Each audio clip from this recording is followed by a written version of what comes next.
This is Cult Film Face-Off.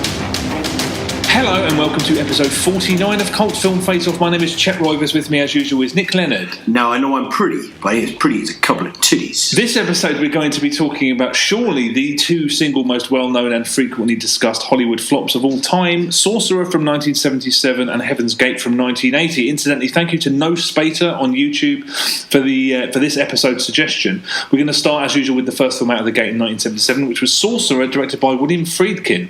Four desperate men exiled to a South American hellhole take the only job that will allow them to escape: the transportation of highly volatile crates of perspiring dynamite across miles of treacherous jungle. Sorcerer. From William Friedkin, the Academy Award-winning director of The Exorcist and The Guardian, comes Sorcerer, starring Roy Scheider. A riveting tale of high adventure, jolting suspense, and non-stop action set in the jungles of South America. Newsweek calls Sorcerer the toughest, most relentless American film in a long time. Highly demanded and long awaited, the videocassette release of Sorcerer will be backed by POP that includes posters and more.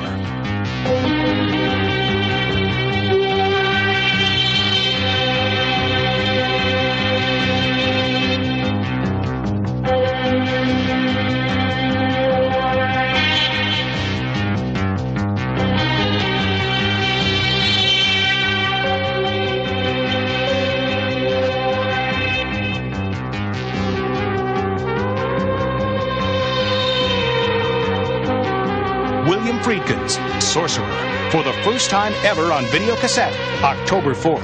Okay, Sorcerer from 1977, long unavailable. Had you seen this before? I hadn't seen it before. No? Okay, I saw it on import DVD about 8 years ago when it first came out on DVD, because I've read both of these films. I've read about so much over my life for years and years. So, I'd seen it before. But what did you think? This is your first time? First time to the Sorcerer. A real lack of magic, you know? Oh, you didn't? I mean, No. I just... The title, the Sorcerer. Right. There wasn't enough conjuring for my liking. It's one of these things. Both of these films are spoken about widely. I've read about both of them, loads of them. But I was especially looking forward to watching The Sorcerer, just for the strength of how good the cast was. And Roy Scheider leading proceedings. But this is a fascinating film, ambitious and grand. I can't state those lightly enough. And also a film that was completely fraught with everything that could have gone wrong. Reading about it, the making of it, everything that could have gone wrong went wrong. And those films are just fucking so interesting. Films that have that path of, it's impressive they even fucking got made. Like Apocalypse Now, Jaws. Big time. I really enjoyed this film. It opens with this this prologue sequence, which is shot across 4 different countries to introduce us to the 4 main protagonists. I was just like, you're in the hands of a director who knows what he's fucking doing. I love those openings. You start off in Mexico, then you're off to Jerusalem, Paris, and then New Jersey, where you meet Jackie, Roy Scheider's character. Completely different backgrounds, but all linked by the same hand of fate, that they have all been exiled and cast away from their own countries and end up in this remote Chilean village of Porvenir. I was just like, what did you think of it? When I saw it on DVD, I was very, very disappointed. I think I kind of lost the thread early. There were things that irritated me about it. I remember I thought it was quite amateurish, that there were shots where William Friedkin you were supposed to think, so it's the kind of shot you'd see in a documentary. So there's at one point someone looks at the camera. And for some reason, I remember thinking, you can't do that in a fiction film. Basically, I think I was too tired when I watched this film, and I was just picking holes in it. But I remember thinking it was a colossal letdown, because it really is a legit cult film. I mean, so many people speak about it like it's this lost classic. Watching it now, I definitely don't think it's a classic, because I think it's a little bit too muddled. But I do think there's so much brilliance in it that, like, the fact that it's resurfaced, it is completely understandable. And I did contact my local art house a few months ago when this got re-released. I said, are you going to be showing Sorcerer? And they said, no, we're not. So I'm gutted, because I would really have liked to have seen this at the cinema. Have you seen Wages of Fear, the film that it's based on? No.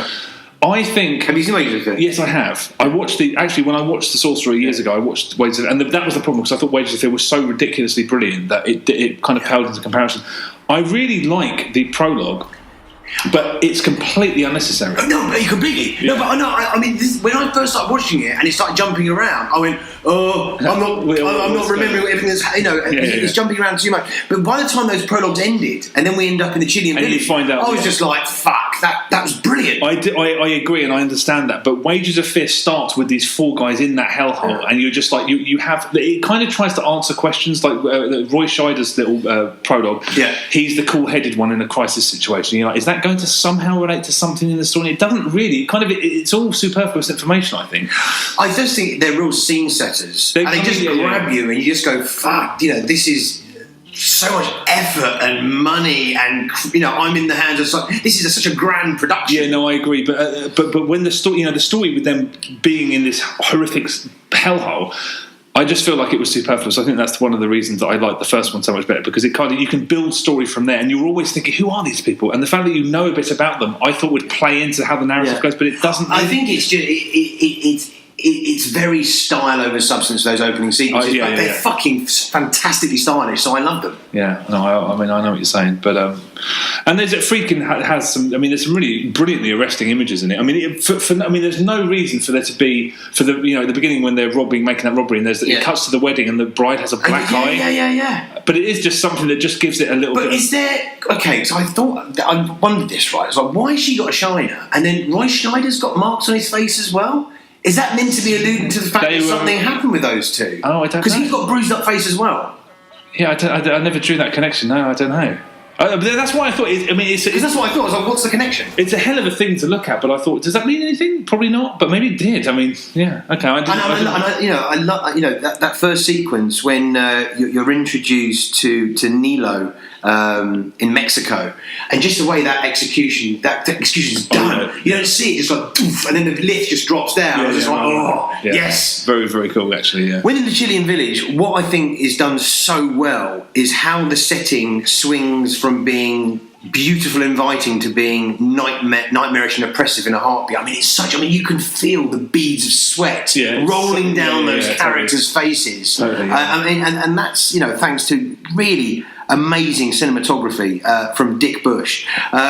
Dick Bush, great porn star name, by the way. He walked out midway through the shoot. I heard this, and there's another cinematographer credited as well. Didn't they both get credit? Yeah, both get credit. Yeah. It was his second unit guy that took over. I mean, I just spoke about that earlier, but just to go into the things that did go wrong, it was meant to be shot in Ecuador, but it was shot in the Dominican Republic because it was far too expensive to shoot in Ecuador.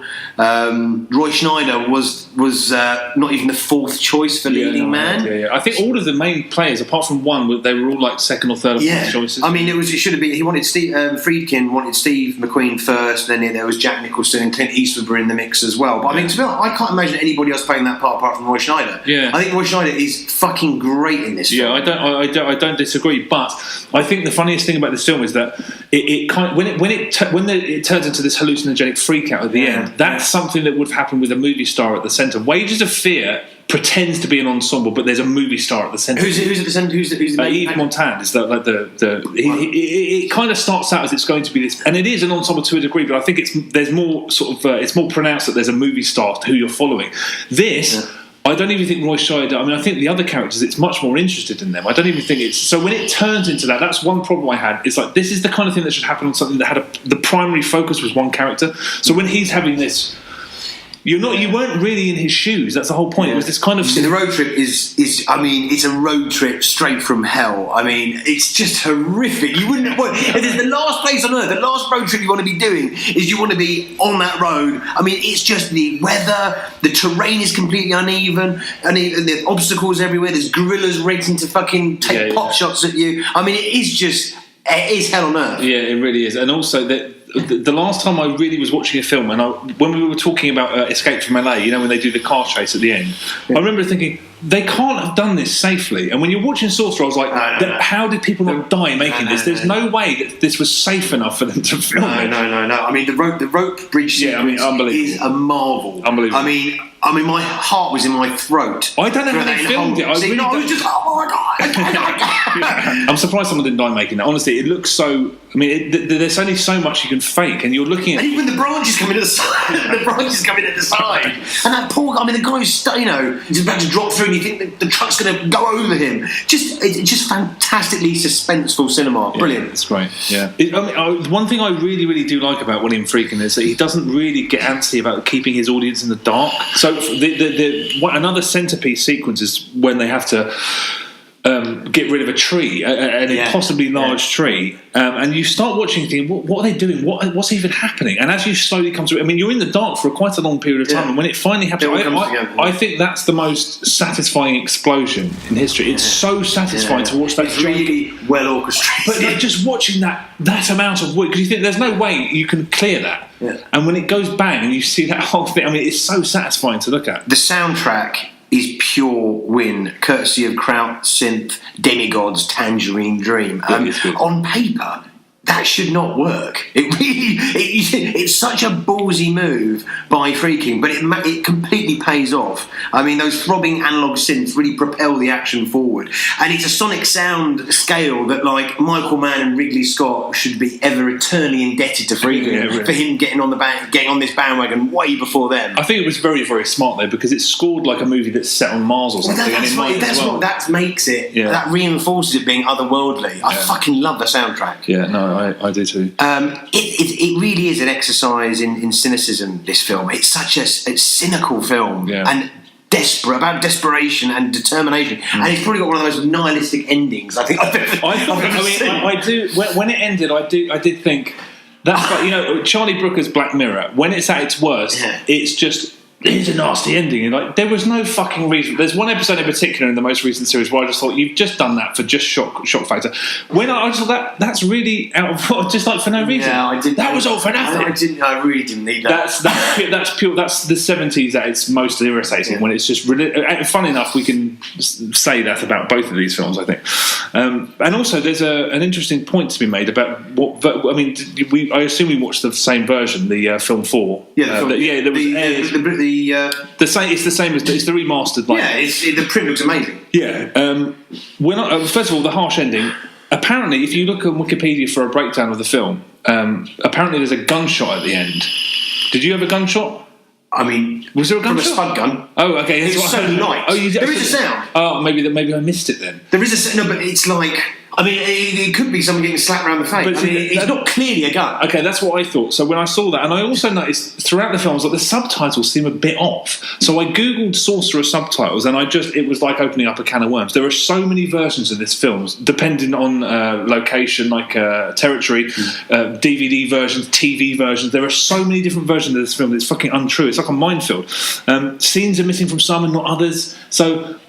This is the definitive version. I mean, you could have seen. Did Friedkin supervise this version? This version, This is the final one. Yeah. But that's why it's got the slightly wonky subtitles, which don't really match up with what's being said on the screen, which I thought was weird. Do you know how this differs from the theatrical release that came out at the time? I think this is probably very close to that. But just reading about scenes that aren't in it, that are in like the German TV version and stuff, so people have seen film the version of this film. So it's been completely butchered and all over the world, and there are so many versions of it. It's actually untrue. And going back to what I was saying about the fact that it kind of keeps you in the dark, there's some really subtle. I really loved the subtlety of some of it. I really loved when they showed the locals mourning their dead. Oh no! I mean, that's a powerful. That whole sequence was so powerful, and the charred remains are being carried. But it puts it immediately after the scene at the oil site, so you know that the Americans know their days are numbered because they're going to associate everything that goes on with that oil site with anybody who's American. Yeah. So rather than have a traditional scene of them panicking, it just you see them sweating. It's like fuck, they have to get the fuck out of there. So I mean, there's just lovely little moments like that. I didn't really. So you like the ending when he just basically loses the plot when he's driving through those? It's like I thought stylistically it looked great. I mean, when he's really got this neon blue purple background, and he's just losing his shit. And Schneider has just got this amazing face. Like I was really captivated by his face. It's just a face of like internal torment. Yeah, I know what you mean. So it's I really dug it. Yeah, I mean, I thought it was cool, but I thought it had the impact of like a music video or something because it's not really about his journey. It suddenly goes, it's about this guy. He was almost a peripheral player for most of the film. Well, I think he's definitely he is the central protagonist because also he's the guy in terms of you see why all those other people have been exiled from their countries. All of their regions are fucking pretty legit. Yeah, right. All of them, apart from Shides, who just basically was the getaway driver. And he didn't crash that. It wasn't even his fault that he crashed that car. That was because the other guys fucking bickering and being aggressive towards one another. Yeah. So you're definitely, he's the one hacking the trees out of the way. He's the character the audience are meant to identify with. He's this is why I think it's quite an interesting film, because he's clearly caught between trying to do an art house take on what was a very commercial film and trying to be in many ways more commercial, because it is a sort of traditional, it's actually almost a silent film for a lot of it, but it's a sort of an action film. But it's a muddle of kind of of styles and feelings, and kind of being really subtle, being really overt. I mean, it's schizophrenic. But tantalisingly so. I don't think it's the classic that some people have said it is, but it's a hell. There's so much brilliance in it, you can't ignore it. I agree. I really enjoyed it. It's not. I wouldn't say it's the lost masterpiece. I'm certainly not saying it's better than To Live and Die in LA. It is Friedkin's. He's been quoted as saying it's his favourite film. Oh, he's made. Did you see his cameo? No. As the paramedic when the car crash, the Roy Scheider prologue bit. No. For a split second, I thought he was the vicar. The vicar in the church. It hangs on the vicar's face, and I thought it looks a little bit like. I'm not 100% sure on that, but actually, I'm 99% sure he was the paramedic. He might have been a priest as well. I mean, who fucking knows? But yeah, considering I saw it in 2007. And I didn't really think much of it. So you enjoyed it way more? Way more, but I think I was in a grumpy mood and I was just picking holes in it for no reason. So yeah, I was very, very surprised. Not a masterpiece, but really fascinating. I would recommend it to people. Me too. Brilliant. On to the next. Okay, on to the next. Next up is from 1980, Michael Cimino's infamous Heaven's Gate.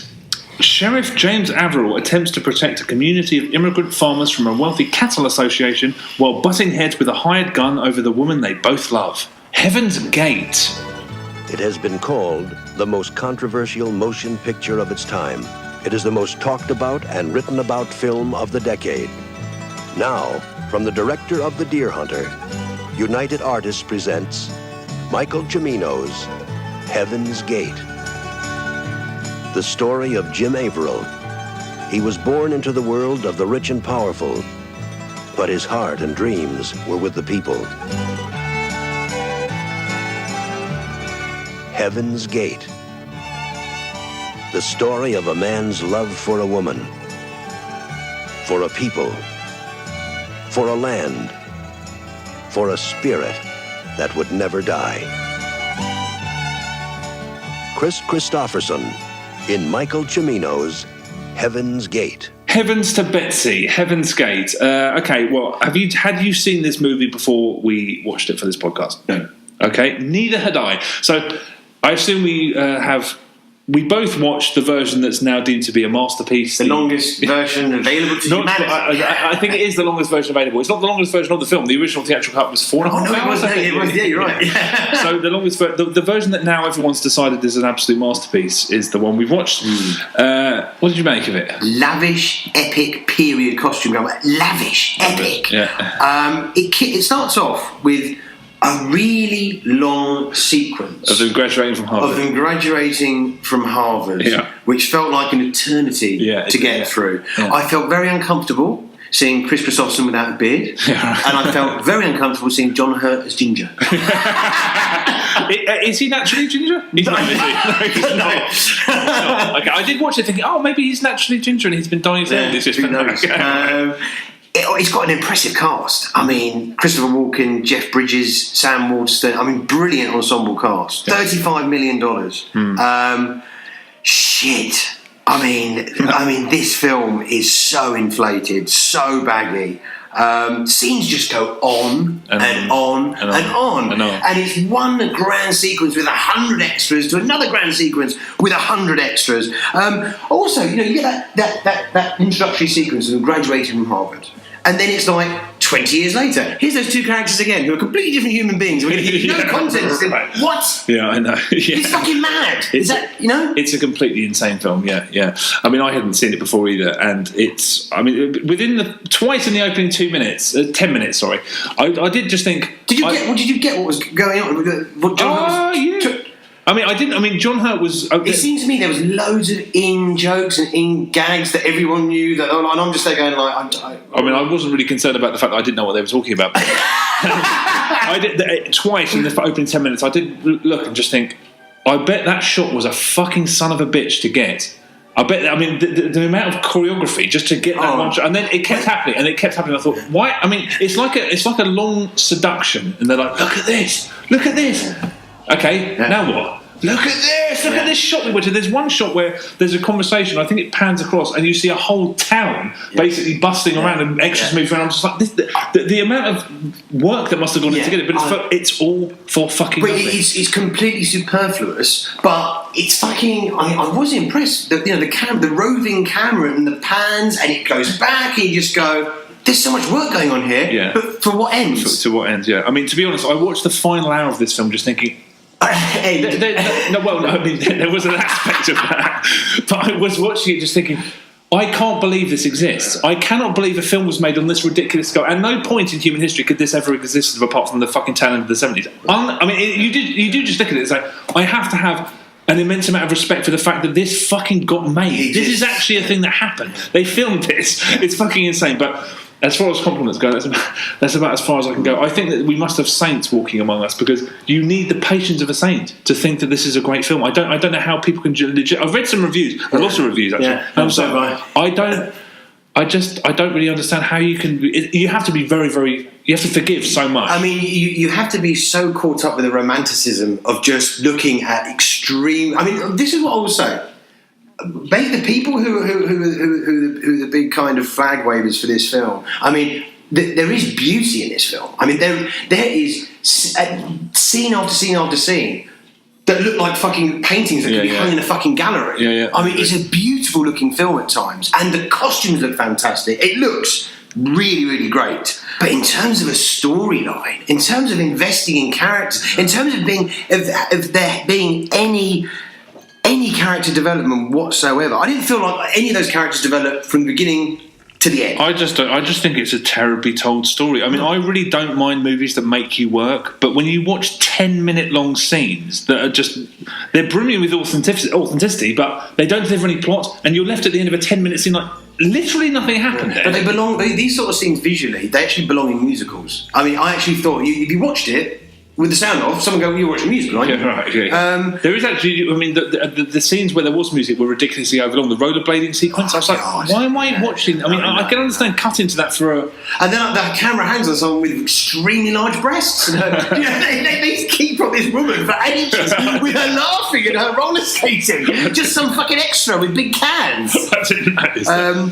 The beauty and scope is impressive. I mean, I felt dizzy at times, especially after watching that Fiddle of the Roof circle endlessly round and round with 100 extras.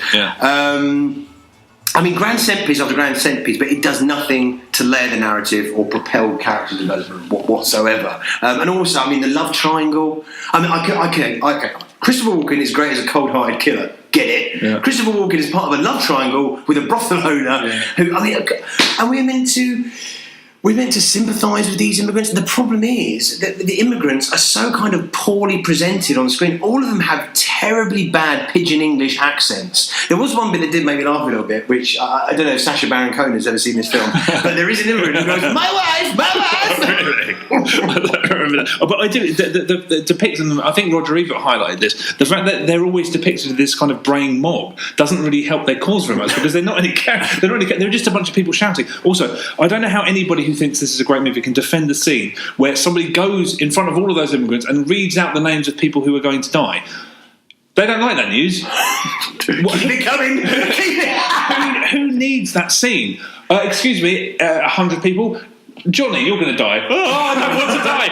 Mrs. Harrison, you're going to die. It's obvious and it's trite.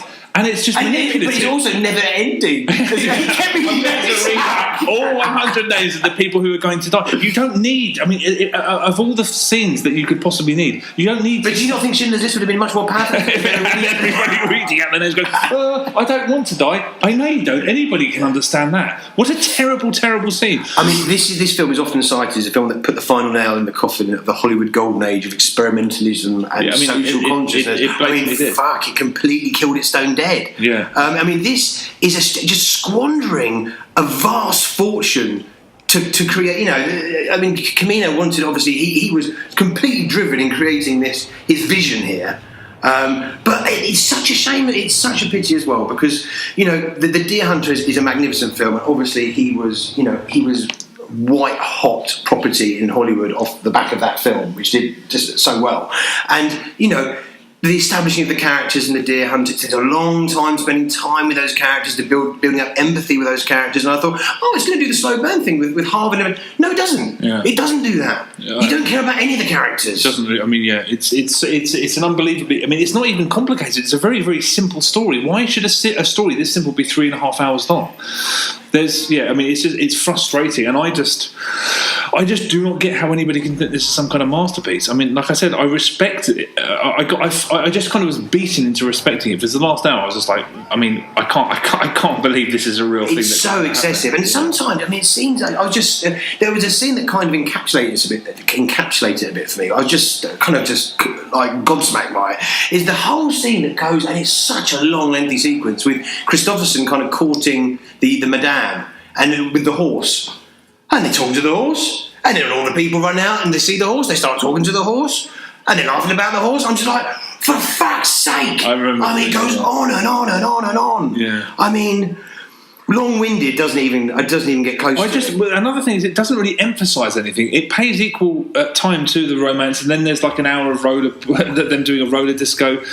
And then Christopher Walken and Isabelle Huppert are in love, that comes to. I mean, that's part of the story. After they've been in 2 scenes together, they didn't really have any. There's no building of that relationship. How are they in this fucking love triangle? She is absolutely fantastic. I mean, Cimino fought for her. They wanted a movie star to just stand around and look pretty, and the fact that she doesn't do that, she actually creates a character.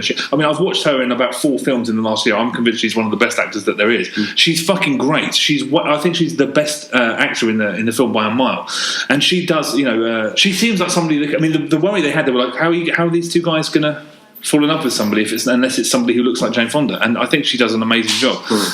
But I like slow movies. That Turkish film director whose middle name is Bilge Ceylan, Nuri Bilge, I think it's something like that. He makes glacially paced films where not a lot happens in a traditional sense. I love those films, but I just was watching this thinking, it's amazing to look at, but what the fuck is it about? It's a badly told story. I don't know how anybody can come forward and say that this is a masterpiece, because I don't think it's just a poorly told story. And also, as a piece of revisionism, there's some really fucking John Wayne bullshit in it when he walks in on the road, jumps up with his 2 shooters. I'm like, wait, this is a fucking John Wayne film now. Yeah. There's a lot of macho bullshit bravado in it. I just don't know what the fuck it... I mean, Jeff Bridges is fucking scenery. He's basically in the background half the time, and he has a soft spot for this film. I mean, Cimino is fascinated with macho men and downbeat realism, and it kind of factors into all of his films. But there's just no character. I keep saying it, but there is just no character development. And for such a colossally long film, how can you not have character development? Because he's far too interested doing scenes with hundreds of extras. It's I mean, Sorcerer and Heaven's Gate, I mean, both of these were colossal career killers for both directors, especially for Cimino. I mean, this film caused United Artists to collapse. I know. It ran a film studio into receivership. But I mean, you could swear watching the final hour. That's the other thing. The final hour, you're like, oh wow, okay, there's going to be a prolonged sequence of action, but it's all workmanlike. It's like he doesn't really care to do it. It's quite gritty. I mean, it's quite explicit and quite bloody. So literally, the shift in tone is just like, whoa. But it's not. People getting their legs crushed, people getting popped off. But I was just there going, where is everybody in relation to everybody else? It's just kind of close quarter gunplay, and it just went on and on and on and on. I didn't feel, when anyone got killed, I didn't feel a slight shred of emotion to anyone who was getting, No, I completely agree. I mean, he didn't seem like he was invested in that in the slightest. I have to admit, it has one of the most distracting soundtracks I think I've ever heard. Yeah, it doesn't fit. Every time there's a bit of dialogue, there's a bit of the Spanish guitar comes into the background, which works. The soundtrack works so beautifully, so perfectly for Deer Hunter. It's a colossal. Yeah, this is like a cover version of the Deer Hunter soundtrack. Yeah. And also, like Sorcerer, it's just like, burn! That woman that this film was all about, she's dead. I'm like, oh, great. I mean, you make the whole thing seem like a fucking waste because it was the 70s and we don't do happy endings. Like, I was like, I mean, you can just see through it. I was like, there was absolutely no reason to just go, oh, by the way, she's dead, and he's got. He I mean, I think the girl that Chris Robinson was with at the end is the girl from the very beginning. It is. With really bad makeup to age them both. Did you read about the fact that John Hurt disappeared halfway through the film to go and make the Elephant Man? Yeah. not at that I'll point. tell you what, that's an unsubstantial lie. No, this is the phone. You're wrong, man. No, I love that story. That there was so much. There was so much pause and delays in filming. Is that he had the opportunity to piss off the films and go make an entire. But he starts off and you're like, okay, this love triangle is going to be between those two. And then he just completely disappears. And I mean, I thought the dynamic between those two as friends, one guy who was clearly sort of in the establishment, and this guy was kind of ashamed of the fact that he was born into wealth. That's interesting. Yeah, exactly. Yeah, but they don't. He's going to fucking go. They don't spend any time developing that relationship. They don't develop any relationships. Have you heard about Soderbergh's cut? No. So Steven Soderbergh did a cut of this film. He recut it? Yeah, and it's called The Vandals Cut or something like that. I should probably Google that before. Actually, I'll do it right now. I did read some really, some fascinating stories about Cimino and how he was called like the Ayatollah on set. I mean, he was so obsessive about this film. The sequence in the beginning in Harvard where they're all dancing around that humongous tree. Yeah. Apparently, that was a tree that's been cut down, deassembled and reassembled. What? So it's the tree that he wanted. And apparently as well, on the location where the last battle was filmed, an irrigation system was fitted to make sure it was kept all green. I heard that. So to show so there'd be a stark contrast with the lush greens and the blood red. Yeah, right. That's fucking batshit crazy. Yeah, it's mental. And he was given carte blanche to do all of it. Yeah, Steven Soderbergh's cut is called The Butcher's Cut, and I think it's about 90 odd minutes. Yeah, I mean, there's the only positives I can glean for this is the look of the film, and that is it. Isabelle Huppert was amazing, I thought. Really, truly. Yeah, I thought she was better than everyone. I mean, she was good. I mean, Christopher Sutherland wasn't bad. He wasn't bad. He did the stoic taciturn thing, but I think his character's supposed to be revealing a lot more than he did. So I don't necessarily think he was the right person. But it was amazing when you see Jeff Bridges is like 90% of the time just standing in the background, and yet he thinks that he thinks this is actually a good film, and he's very happy about it. I did read somewhere that it's William Dafoe's first credited film. I fuck knows because I see it. Oh, when he was in the cockfighting sequence, and he got fired or something. Mickey Rourke's good, isn't it? Mickey Rourke when he pops up, it's all right. 5 seconds.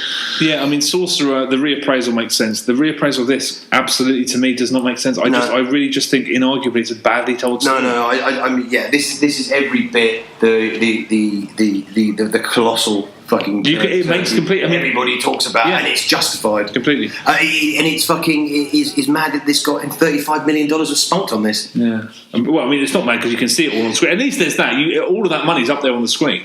Well, most of that money's up there on the screen, but and also, I mean, this depicts the Johnson County War from 1890. Apparently, there's no historical truths within this with any of the characters. I know there's loads of like. So not only is he not telling a story, he's telling a fictitious story. There's nothing grounded in historical reality. I mean, that's not new for Hollywood, but I mean, at the same time, you might expect. But anchor it onto a fucking story. If you're making it up, then you can make it really fucking interesting. I just don't know what to say about this film other than that it's Heaven's Gate. Yeah, I expected the biggest, most famous turkey in Hollywood history. And that's what he delivered. That's what he got. Yeah, and forever after. Cimino became Kryptonite Greenlight. Yeah. Greenlight Kryptonite. Yeah. Okay, well, yeah, Sorcerer is a clear winner. Thank you very much for listening. Check out our social media channels. All of our episodes are on YouTube. We've got a Twitter and a Facebook. You can check us out. And if you enjoy this show, please leave us a review on iTunes. It really helps our visibility. So, we'd really appreciate that. But we'll be back in a couple of weeks. Thank you very much for listening.